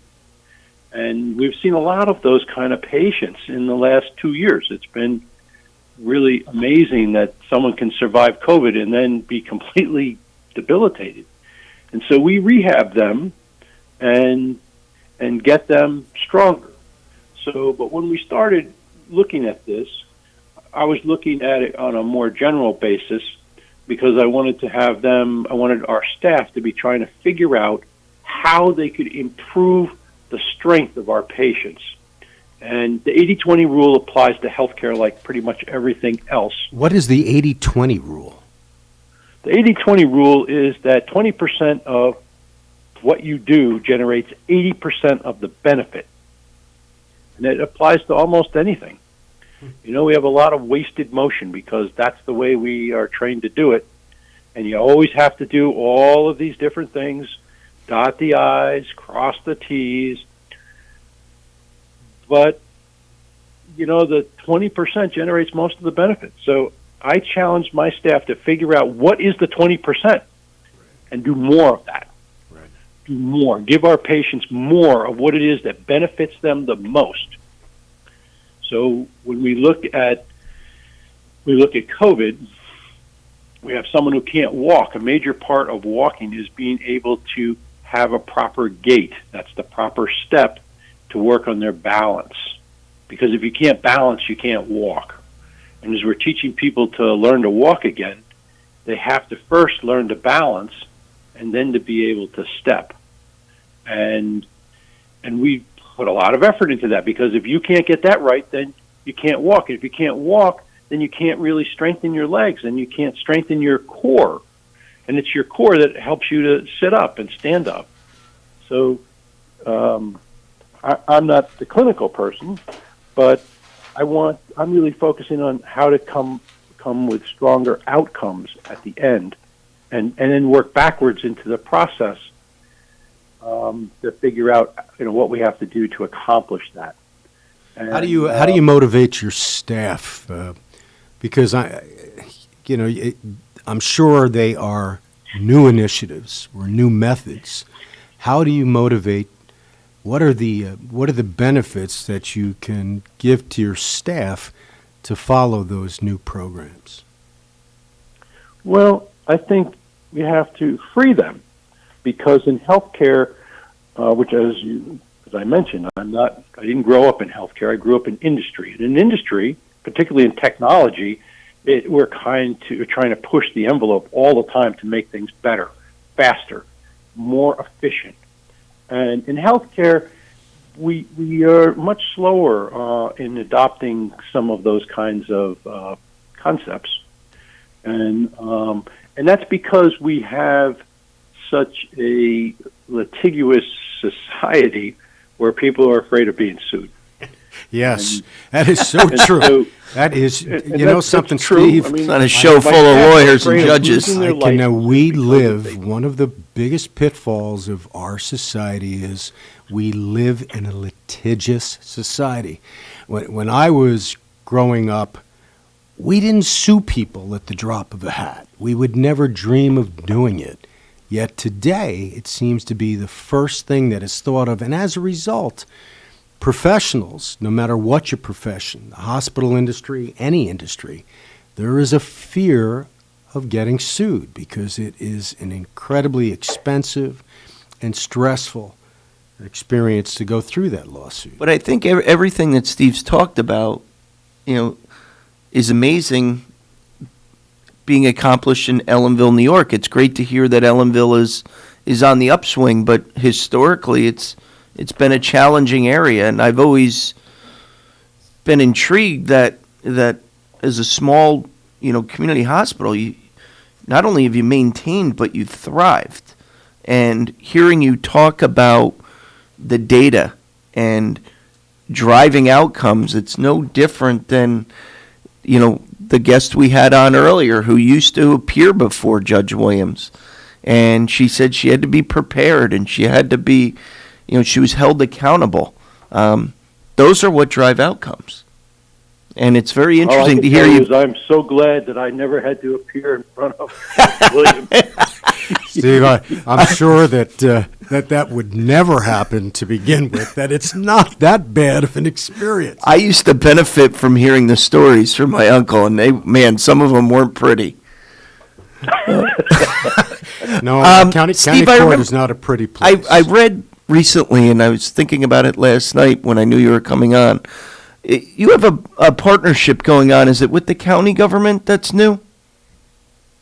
We have a lot of partnerships. We have a partnership with the county government and the Institute for Family Health for a rural health network. We're doing just remarkable work in public health in helping people to learn to really connect themselves to their health so that they make better decisions about exercise and diet and risks that people take, like smoking and consuming alcohol and things like that, where if we can help people to make better decisions, they will be healthier, and it will cost our whole system less money, because prevention is always cheaper than having to solve the problem after it's manifested. And how are you reaching people with that program? We have a lot of outreach. We're in senior centers, we're in the community, we're in the schools, all over the place. We have outreach people who are speaking at different public gatherings. We're all over the internet. I mean, everything is really electronically driven now as far as our communications. We seem to be doing pretty well. We have a lot of people engaged. A lot of people. That's wonderful. We do things around medication safety, helping our pharmacists, helping people to understand their medications and how they work. So, and also looking at what they are. We have multiple doctors that people see that all prescribe medications for their single body part that they are specialists in, and they don't really, they don't usually look that closely at what other people are doing. So sometimes the medications cancel each other out, and you'd have little or no benefit from some of them. So our pharmacist sits down, sorts that out with patients, and helps them to, and that's often we'll reach out to doctors and let them, discuss what other options might be available for medications. So there's an example of our pharmacist just doing that. It's called medication reconciliation. And that's a huge... Thousands of people in our community. It seems like almost everybody. That's an enormous issue. I had a family member that happened exactly what you just described, and it was frightening. And it's a fantastic service that hopefully people, if you're not familiar with what that medication reconciliation is. It's really something that, Steve, you're the expert, not me, but you want to have, if you're on multiple medications, you should have that reviewed periodically, correct? Yes. But people don't get that, and often they may see multiple doctors and pick things up at multiple pharmacies, so there's not very good communication amongst providers. And so, that's just one of the things that we do. But as we connect people to their own health and help them to make better decisions, I believe that the health metrics will improve in our community. And so we're doing a lot of work with youth and childhood obesity and seniors. A lot of seniors, people who've lived their lives, worked hard, and then are now, their health is sort of failing a bit. But if they can make better decisions about what they eat and how they exercise and some of the risks that they take to mitigate those risks,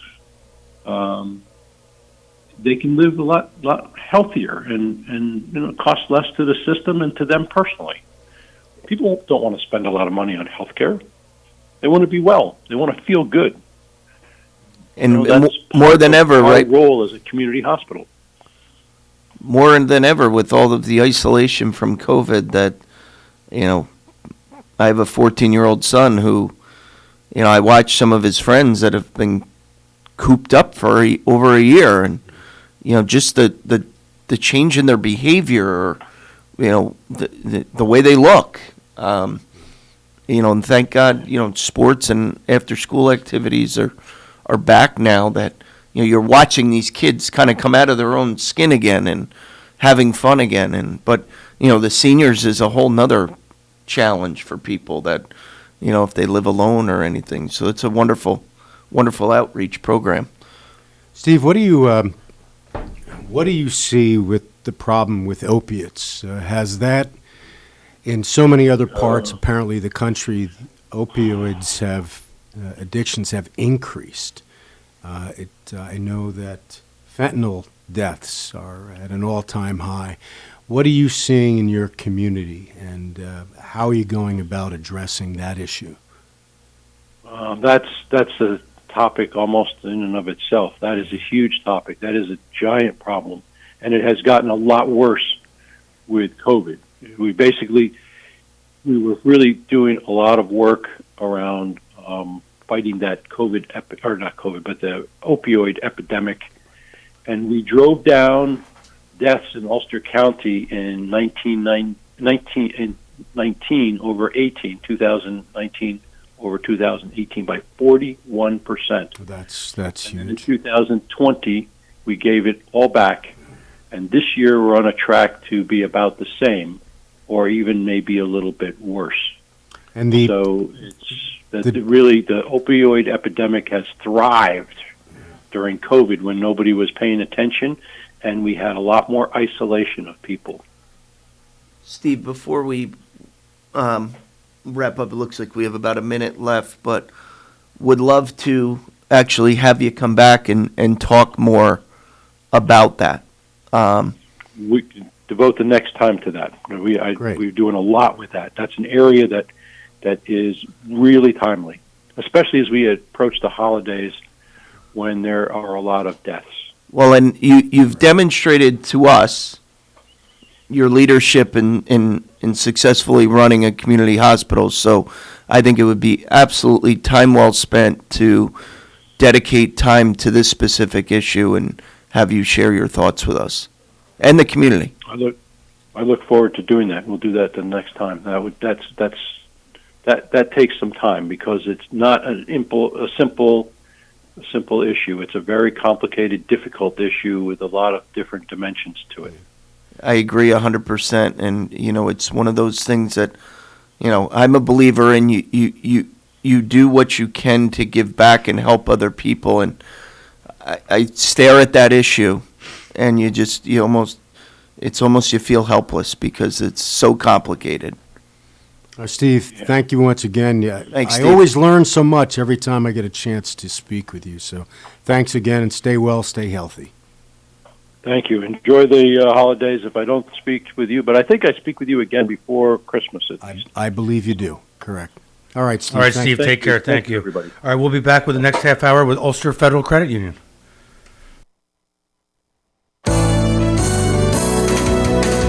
You're listening to Kingston Community Radio on WGHQ Kingston. On your radio at 920 AM and 92.5 FM, and also online at mykcr.org. Have you ever experienced a wish come true? For a child battling a critical illness, a wish come true can be a turning point. One song, one dance, one game, one adventure, one moment changes everything. Make-A-Wish needs your support to grant the wish of every eligible child. Visit wish.org now to help grant more life-changing wishes. Together, we can transform lives, one wish at a time. Hi, I'm Steve Thomas for Habitat for Humanity Restore. Habitat Restores are nonprofit home improvement stores and donation centers that sell new and gently used furniture, building materials, and appliances to the public at a fraction of the retail cost. The Ulster County Restore at 406 Route 28 in Kingston needs your donations. Call our hotline at 845-853-7499 to schedule your free pickup. And thanks. Everyone is talking about healthcare these days. America spends twice that of other developed countries on our healthcare system, yet our health ranks near the bottom. How can we stop spending so much and getting so little? By shifting to a system that gives more patients access to strong primary care. Primary care can help make America healthy again. To learn more about the benefits of primary care, visit www.healthisprimary.org. This message is brought to you by America's Family Physicians. Screening exams for breast, lung, or colorectal cancers are necessary to detect and treat disease at its earliest, most curable stage. But you may have some concerns and questions. Answer your questions and ease your fears by visiting radiologyinfo.org. In addition to information on screening and wellness, you'll find more than 200 descriptions of radiologic exams, procedures, and treatments to help you prepare. Get informed and be prepared. Visit radiologyinfo.org. Produced by the Radiological Society of North America and the American College of Radiology. Hi, this is Winnie from the Rosendale Seniors, and I support Kingston Community Radio, and so should you.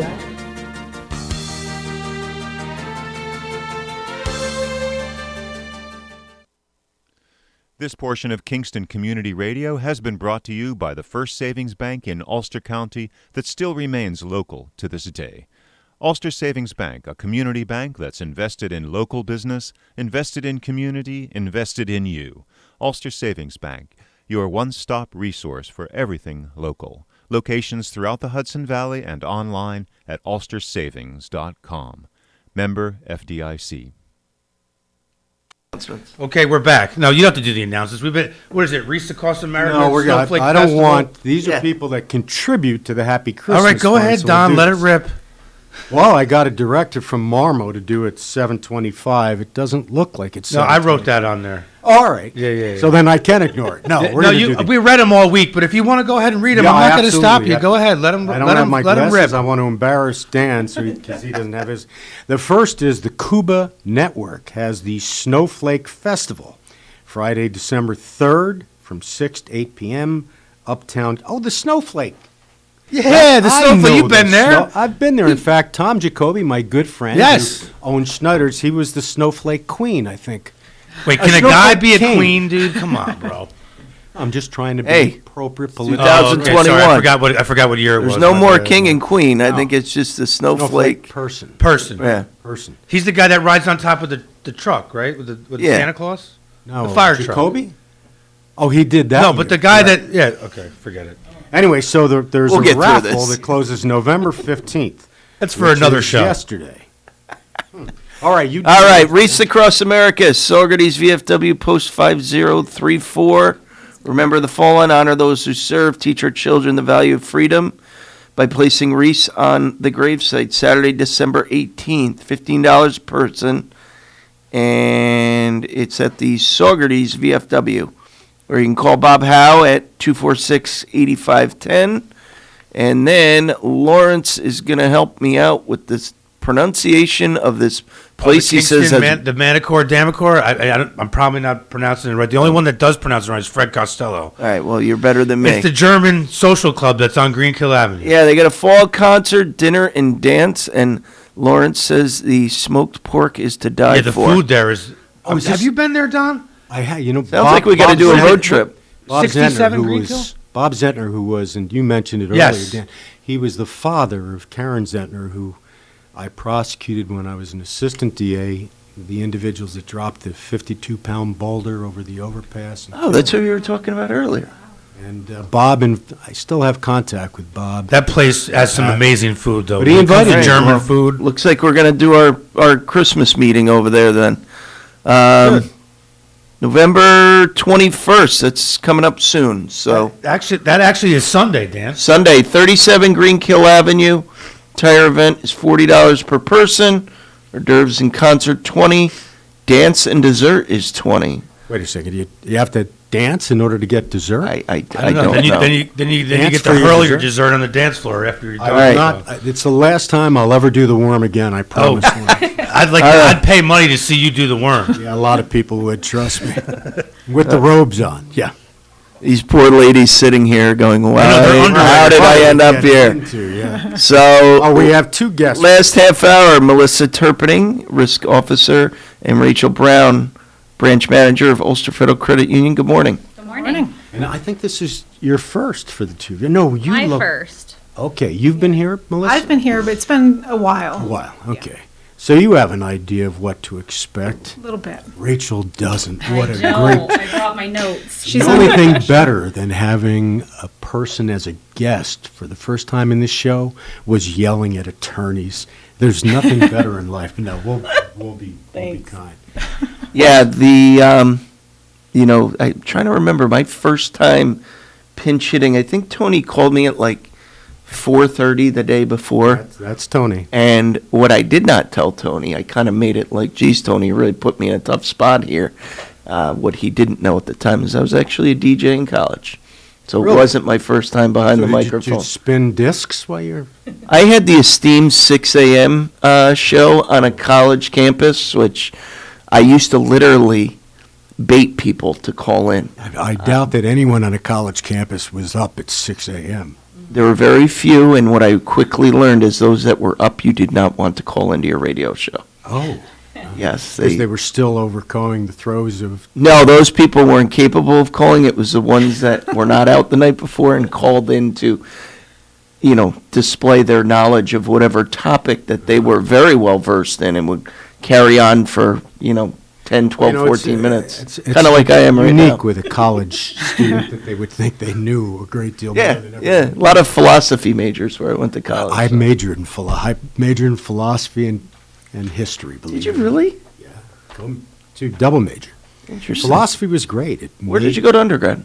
Seton Hall University. Went there thinking I was going to play basketball until I saw everybody that the average height was 6'10". My brother-in-law played baseball there. Seton Hall had a great... I'm sorry, ladies. I know. We'll get to your bit. I know. Seton Hall had an incredible... We're wearing down here.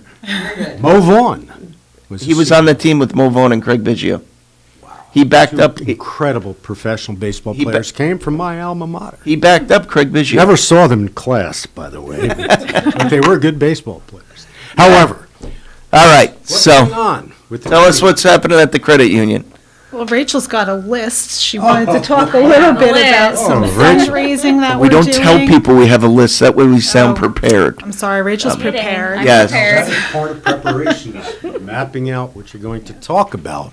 Absolutely. I'm a newbie. I have to. And we've got some great fundraising and stuff going on, so we did want to talk about that a little bit. Absolutely. Yep. So every year we fundraise for a non-for-profit in Ulster County. So this year it's Ryan, raising your awareness about narcotics. Oh, what a great topic. Yeah, so we're trying to bring awareness to that and help the Kelder family out. So we're actually doing our last 2 raffles of the year right now. One is a 50-50 raffle that we're selling in the branch. Another one is a holiday money wreath. It's beautiful. It's got origami money and it has $500 in cash on it. So we're selling tickets for that too. It's impressive. That It's is beautiful. unique. Yeah, nice Christmas gift. Wow. $500? Who And am it I goes giving? towards a Other good than my cause. kids, who would I give $500 Nah. Anyway, but what a great thing to have in your home. Yeah, so that's one of the big things we're doing. We're adopting a family for Christmas wishes this year as well. And to tell us how both of these programs work. What happens with the money you raise? It all goes right to them, to the That, organization. and it's that all is local so and in the great. community. We were talking about the Happy Christmas Fund and Dan's Bike-thon for what is the title of it? I know. The Rosemary D. Gruner Memorial Cancer Fund. It's part of the Benedictine Health Foundation, and then the Bike for Cancer Care is the event. All of these programs, these fundraisers, there's very little administrative, if any, costs, which is fantastic. Yep. Right. Because so many, I would get the calls from people as district attorney or judge, people saying that they were calling on behalf of a police agency. Mm-hmm. And the title was amazing, but I knew, because of my experience, that these were just paid fundraisers. They were not affiliated with any police department or any agency, but they were getting paid to make the calls. So it's great to hear that 100% goes specifically for the cause. So the second? Yep. So we're doing those, and we're also adopting a family for Christmas wishes. Okay. And we're also participating in the holiday tree hunt, which is through the People's Place. Tree hunt? Tree hunt. A scavenger hunt type event. Do you send somebody out in the forest and say, No. pick a tree? No. It's domesticated. So they basically, a bunch of businesses are participating, and they get a map or something where they have to go to these organizations and businesses and get a stamp saying that they've been there, and then they get entered into winning gift cards and stuff. Why do you call it? Why is it called a tree hunt? That really That's piqued the my People's curiosity. Place. I'm just, Okay. we're just a Christmas participant. tree. It probably has something to do with Christmas trees, but I want to ask you a couple questions. But before I forget, speaking of People's Place, we've had a theme of really great organizations, people locally. Just what I like to call it. I was interviewed for a magazine years ago about my work in helping cancer patients and things, and it was a pretty unique interview. It was completely unscripted. Well, she was scripted. I had no idea what she was going to ask me. The representative from People's Place. No, this was for what used to be called the old Ulster magazine, which was Yes. And so the woman's interviewing me, and it was 10 questions or whatever it was, and she says, quote that you would put on a T-shirt. You've got 10 seconds. Wow. And I said, get it done, ask questions later. Nice. And she said, can I print that? I said, you absolutely can. The amount of people that called me up and said, that defines you. Because great. that's how, it is this way. Like, my sisters used to joke and call me the CEO and the CFO of our mom's cancer fund, because I like to have other people involved. I encourage it, but if I ask you to do something, you don't get it done, I'm just going to do it, because then I can move on, right? But People's Place yesterday, we were there, the lacrosse program, my son's a lacrosse player. We all went, Coach Westerman organized for the teams to go, and it was modified JV varsity, to help them bring the Thanksgiving product from the basement up to where now they're starting to pack for next week. Right. I couldn't get over how much. These kids moved, and I don't know the exact number because I wasn't the one counting, hundreds of boxes in preparation for Thanksgiving. And, to see that behind the scenes, what goes on, and kudos to the coaches for organizing our kids, and not only organizing them, but getting them to do it. They got the job done in less than 40 minutes. That's awesome. Because you got 14, 15, 16-year-old kids running up and down the stairs, each carrying 2 boxes. And, my son says to me afterwards, he says, well, what was that for anyway, Dad? Wow. And I said, there's a lot of people that can't afford Thanksgiving, and it gives an opportunity. And I constantly try to bring him along with me. I want him to learn what my parents taught me. Yeah, it's great awareness. And, get out there and do things. Your Christmas fund, can you talk a little bit more about that? How are people eligible? To participate? Yes. Anyone can participate. Okay. And what about the recipients? Oh, that's what I meant. I'm sorry. How do you determine is it gifts or money or where it's distributed to? For which one? Yeah, The Christmas there were several different initiatives. The one that dealt with Christmas. So each year. The tree hunt or whatever. Well, that's the one through People's Place, so I'm not sure how that's organized. So it's much like how People's Place would normally work, so, Yeah, okay. yeah. But what we do in the branch varies slightly each year in who we decide we're going to contribute funds to or who we're going to fundraise for. And that's just an internal selection. We throw a bunch of local non-for-profits, Ulster County-based non-for-profits kind of into a hat, kind of pull them out, discuss them, and then just try to select from the people that we've pooled. So it will change every year. There seems to be a whistling in the background. I don't see Hear it. Lawrence, so let me see. I think that's continue better. the interview, I'll find Lawrence. I think I think it's better. Yeah, I just turned the volume down a little bit, but So impressed how quickly I got out of that.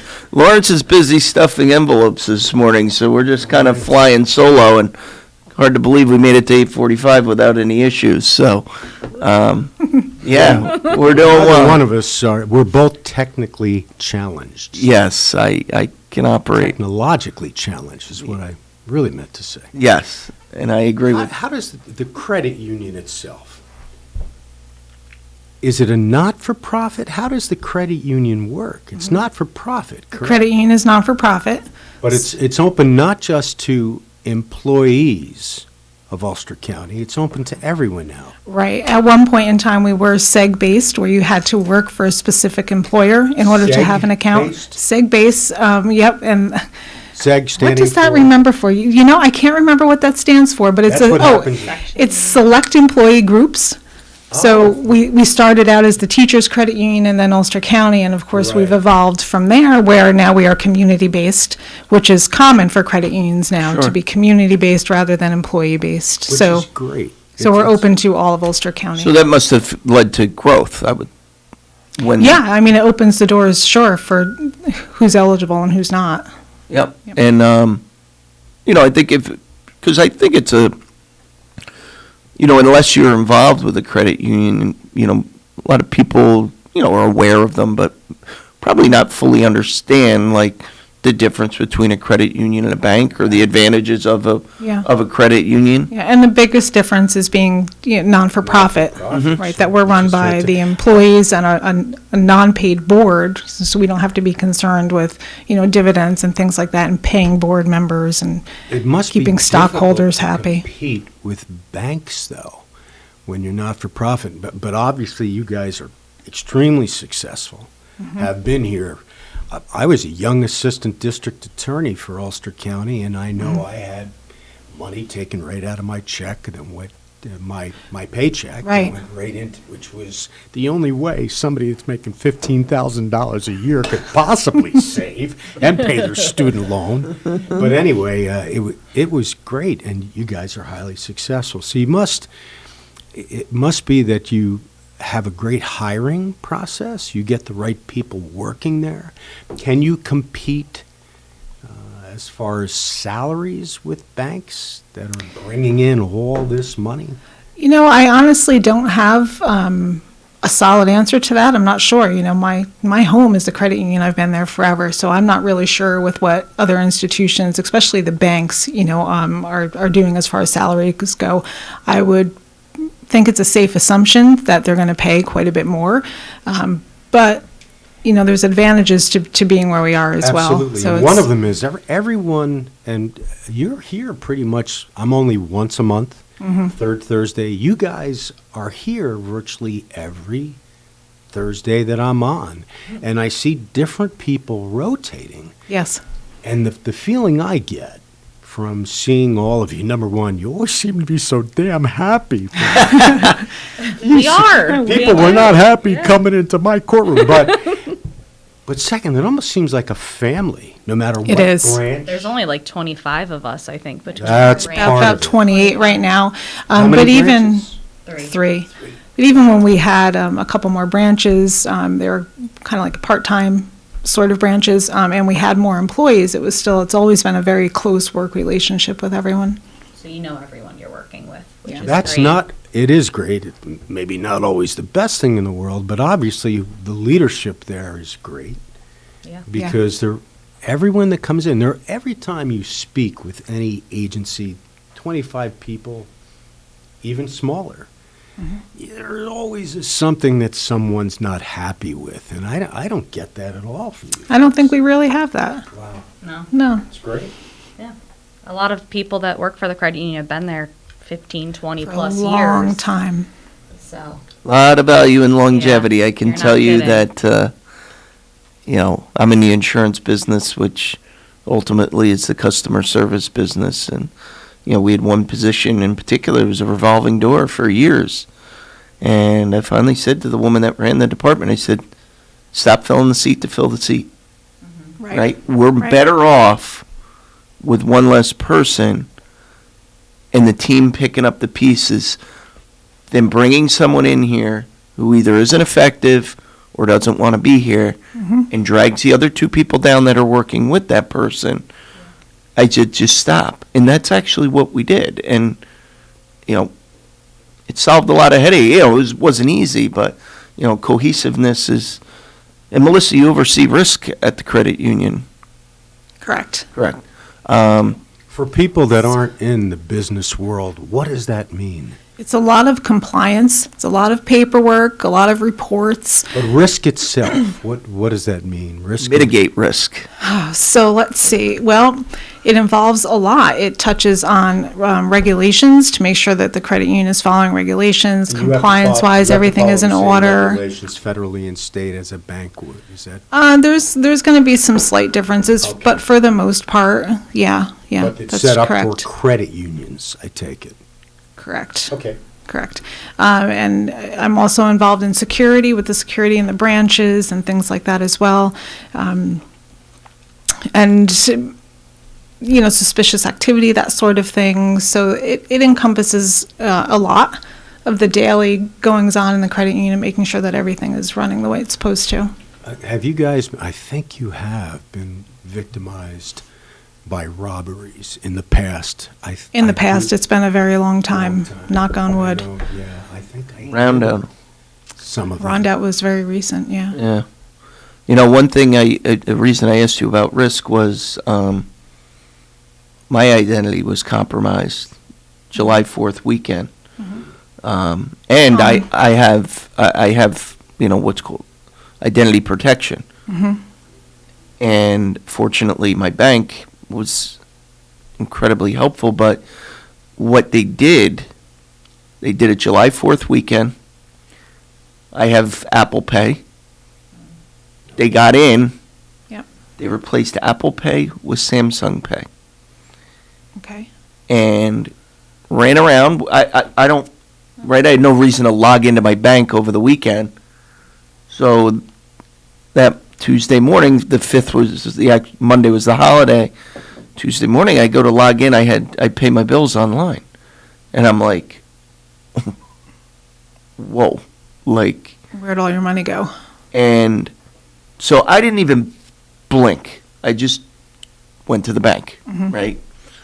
And the short story is, they got in. They didn't do any one transaction over $108. But there was, I don't remember the number of transactions, but it was more than $1,700 between July 4th and 5th. And so, I started talking to the bank and how common it is, and I started doing some research on it. And it's incredible how rampant it is. It's very unfortunate, and it does affect a lot of people. Yeah, and it's, that was the eye-opener to me, right? I'm using Apple Pay because it's safe. That's what they tell me anyway. Well, is it? No, I don't know. But, I didn't spend too much time worrying about the mechanics of how they got in. Like, let's get it fixed. And, we wiped my, changed my card number and and all that, but it's a real problem today.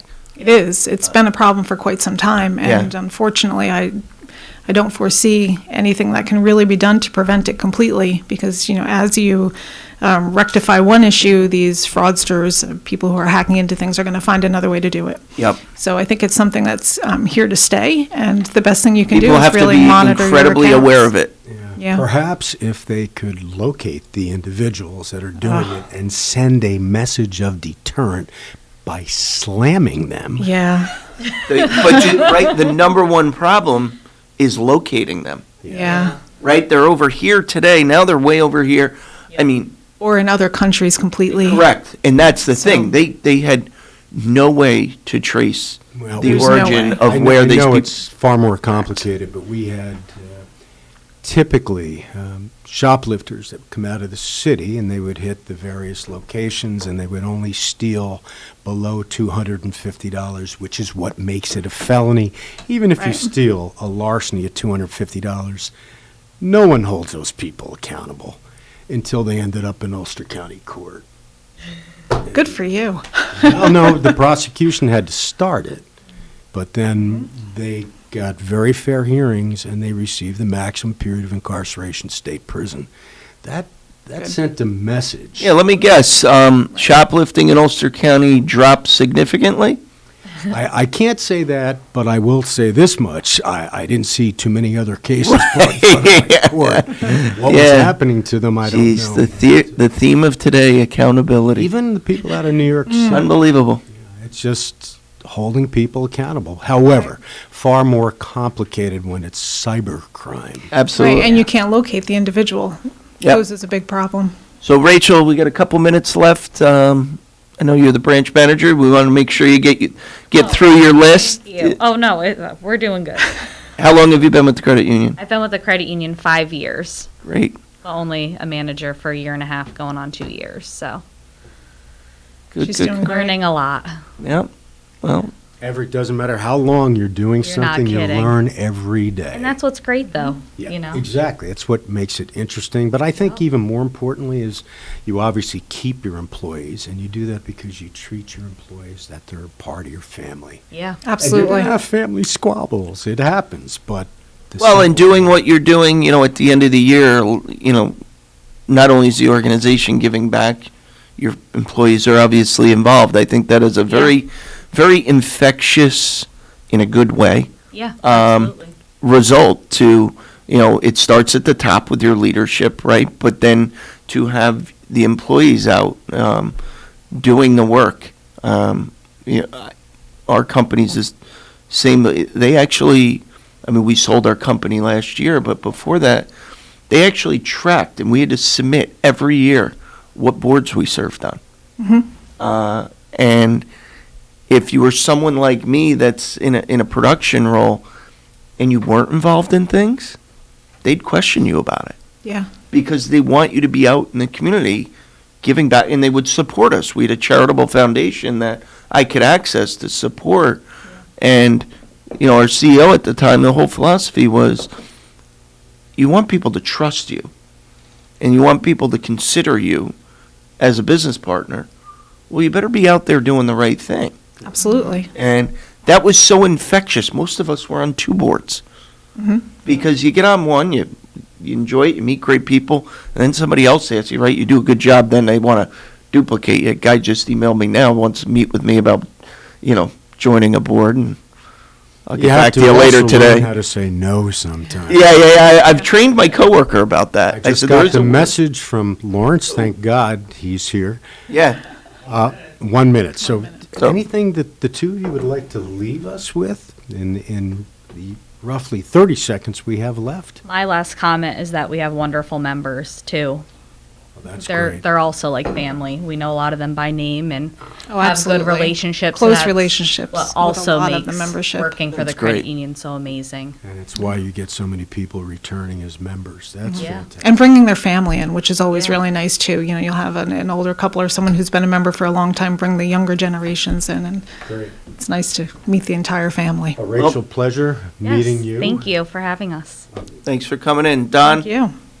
Dan, always a pleasure. Excellent Great job to see today, you. guys. Thank you. Ulster Federal Credit Union, one of our underwriters.